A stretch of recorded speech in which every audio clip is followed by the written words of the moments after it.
Hey everybody, Rob Vino, wagertalk.com, Wager Talk TV with another free selection with analysis from college football. Big college football week. It returns week number 1, games Thursday through Monday.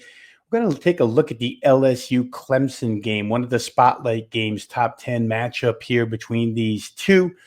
Got an angle here. We're going to, a little bit of a unique angle, different. So we're going to give you the free play on that game. I'll analyze it for you. But first, let me just remind everybody, college football season has started. You want to take advantage of these season-long, week-long, month-long packages, long-term packages really quick. You can get a 30-day college football pass.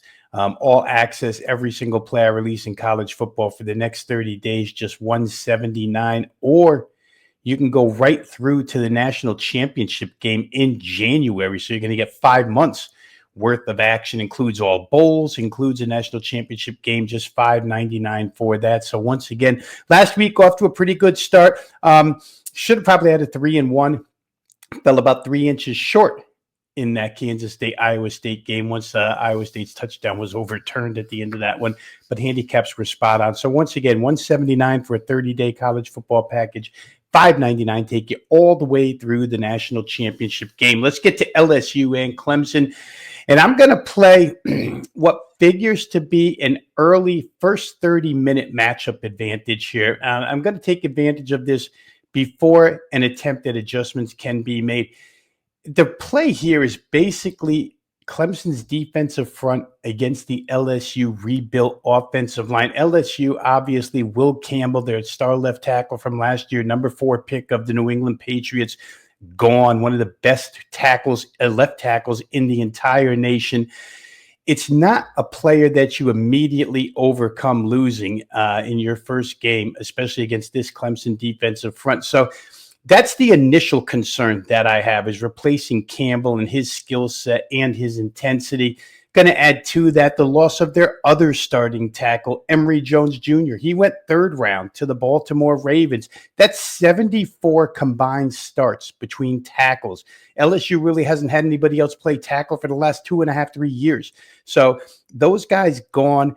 It's a pair of anchors now missing from that offensive line that last year allowed just 15 sacks on 530 pass attempts. Guys, that's only 2.8 percent sack percentage here on drop back pass attempts by LSU. That's going to be missed here for the Tigers from Baton Rouge. I would add to that 2 more guys that were drafted off of that offensive line. Miles Frazier went to my beloved Broncos. In all, LSU has lost 4/5 of this starting offensive front. Now, they have a couple of transfers coming in, but as we know, the offensive line is maybe the slowest position group to develop cohesiveness.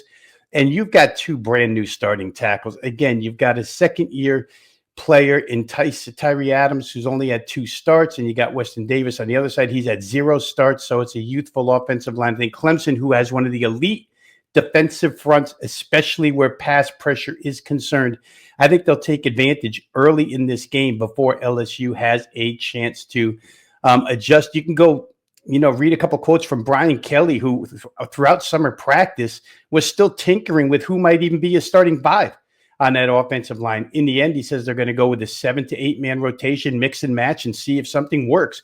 So I would take my chances with Clemson early to put a lot of pressure on Garrett Nussmeier, the quarterback of LSU, and take advantage there. While LSU is trying to figure it out, they're in a tough venue on the road against the Clemson team, looking to get back inside the national championship discussion. This is a very, very tough beginning. Straight out of the tunnel, this should be tough for LSU. I think the odds makers, really quick, are telling us a little something here by making Clemson a 2.5-point first half favorite and a 3.5 to 4-point favorite for the game, sort of hedging more trouble for LSU, more advantage for Clemson in the first half by giving us that front. Clemson's offense returns a significant amount of firepower. And again, LSU's defense is rebuilt. Love Harold Perkins, love the guys they brought in, but cohesion is a real thing here, and not sure LSU can get it done right away. So the play here is going to be first half, Clemson minus 2.5 in that big game going off. I think it's Saturday night. For everybody who's watching now, I'd like to just ask you to hit the like button. Hit the like if you like the free selections with analysis given here by Wager Talk handicappers each and every day. Click subscribe. Join the 212 plus thousand people who have already subscribed to Wager Talk TV. If you have a comment on this Clemson LSU game or any other game this weekend, drop it in the comments section. I try to get to them as quickly as I can. So for now, this is Rob Vino saying good luck with all your plays. We'll see you next time on Wager Talk TV.